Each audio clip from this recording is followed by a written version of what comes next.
Fala galera, sejam todos muito bem-vindos. O vídeo de hoje talvez pode dar alguma polêmica, mas a minha intenção na verdade é apenas trazer uma reflexão sobre o modelo de comportamento que tem predominado na nossa mente enquanto seres humanos. Independente do indivíduo passar de uma religião para outra, ou de abandonar uma linha religiosa para abraçar uma linha doutrinária e filosófica diametralmente oposta, mas a gente vai perceber que muitas vezes o indivíduo, mesmo largando uma determinada crença e abraçando uma outra, muitas vezes ele acaba carregando o mesmo modelo de comportamento de outrora. E o vídeo de hoje, então, surgiu a partir de um texto que uma amiga me mandou pela internet, que era justamente sobre a resistência que o espiritismo clássico, o espiritismo kardecista, tem em relação a novas ferramentas de trabalho, como por exemplo a apometria. Então, enquanto a gente não começa a falar sobre essa questão, se inscreve aí no canal, dá um like no vídeo e se tiver alguma pergunta, algum comentário a fazer, vai deixando aí na descrição do vídeo,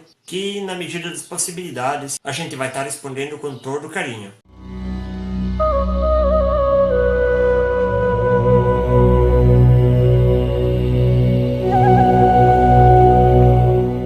Então, o que eu queria trazer para reflexão hoje é algo que eu venho questionando já há muito tempo, na verdade. Quando nós encontramos pessoas, por exemplo, que são adeptas do espiritismo, que abraçam calorosamente tudo aquilo que o Kardec falou, que tem decore salteado páginas, perguntas, textos, descrições, conceitos trazidos pelo Kardec, e que usam às vezes uma pequena frase fora de contexto para estar usando como base para fundamentar a rejeição de uma outra ferramenta, de uma outra doutrina, de uma outra linha religiosa. Então eu sempre me pergunto o que é realmente que motiva a pessoa a estar fazendo esse tipo de rejeição. Sabe, às vezes eu percebo que muitas vezes nós, enquanto seres humanos, nós trazemos um comportamento muito antigo já, de várias e várias vidas, talvez, e mesmo apesar de nós estarmos falando em reforma íntima, em transformação moral, a gente acaba às vezes repetindo aquele mesmo padrão de comportamento. E é justamente isso que eu vejo na rejeição que o espiritismo tem para muitas ferramentas, como por exemplo a apometria, para muitas novidades, como por exemplo a alimentação vegetariana. É interessante perceber que até o próprio Divaldo Franco, ele chega a usar a seguinte expressão: aqueles que querem trabalhar com apometria devem se divorciar do espiritismo. Com todo o respeito que eu devo ao Divaldo e todas as pessoas que trabalham com o espiritismo, mas cara, será que a gente não está repetindo o mesmo comportamento sectarista, ortodoxo, dogmático que nós usávamos no tempo que nós éramos católicos e nos apegávamos a tudo que estava escrito lá na Bíblia, justamente para desfazer ou para criticar o próprio espiritismo? Será que o padrão de pensamento, o condicionamento mental que hoje faz eu me apegar com todas as forças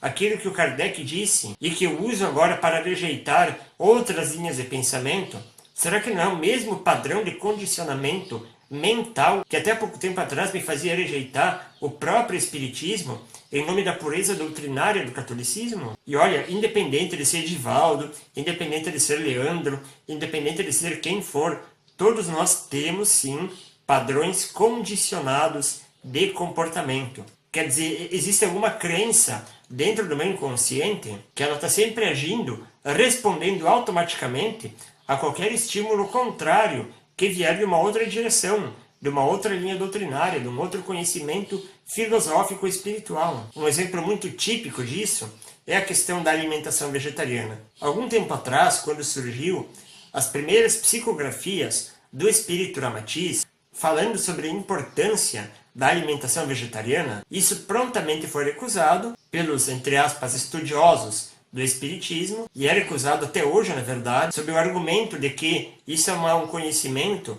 é uma prática lá do Oriente, que nada tem a ver com o cristianismo atual. Só que esse povo ele esquece que o Chico Xavier tem pelo menos 3 livros, 3 que eu conheço, talvez tem mais até, um psicografado pelo André Luiz, outro pelo Emmanuel e um outro ainda pelo irmão X. Mas aí eu pergunto, por que será que o povo não enxerga isso que está escrito e não passa a adotar essa postura como parte da sua reforma íntima? É muito simples. É porque o Kardec não falou sobre isso. E o detalhe interessante é que o próprio Kardec, ele criou, digamos, entre aspas, ele postulou o Espiritismo e foi enfático em dizer, olha, o Espiritismo está apenas começando. O Espiritismo é algo que não está pronto, que tem muito para crescer, que tem muito para evoluir, e conforme o progresso da humanidade, o próprio Espiritismo vai ter que progredir conjuntamente. Mas o que a gente pode perceber é que o Espiritismo, ele, de certa forma, está estagnado, em nome de uma pureza doutrinária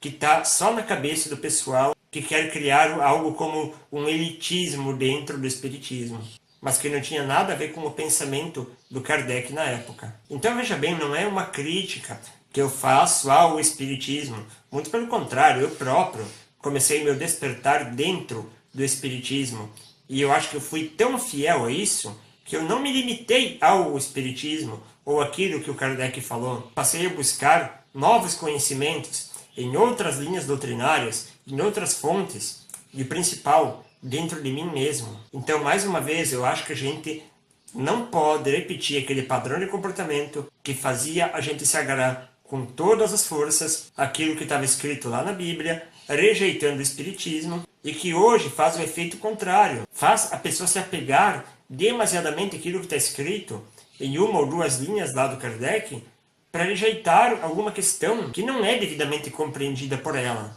E também quanto àquela questão que o pessoal usa para dizer que não se deve misturar conceitos trazidos lá do Oriente, trazidos de outras linhas filosóficas, como o yoga, o budismo, o taoísmo, porque não tem nada a ver com o cristianismo, e que o espiritismo seria, por excelência, cristão. Olha, sejamos sinceros, a espiritualidade superior, o pessoal do mundo superior, ele não tem esses apegos que a gente tem aqui. Se eles escolheram o cristianismo para usar como base para o espiritismo, provavelmente é porque é justamente o cristianismo que carecia de informações como a vida após a morte e a lei de causa e efeito. Quer dizer que novidade seria se tentasse incorporar, por exemplo, a doutrina do Kardec com os conhecimentos lá do yoga, para falar sobre vida após a morte, para falar sobre reencarnação, para falar sobre a lei de causa e efeito. Os caras já sabem tudo isso. Eles já estudam e ensinam isso há milhares de anos, mesmo antes da vinda de Jesus aqui para a Terra. Então, pessoal, vamos tomar cuidado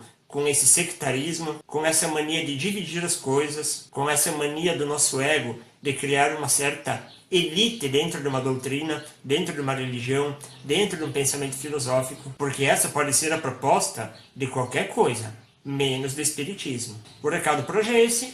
Espero que eu possa ter ajudado na reflexão e na busca de cada um. Muita paz a todos, namastê, e até o próximo encontro.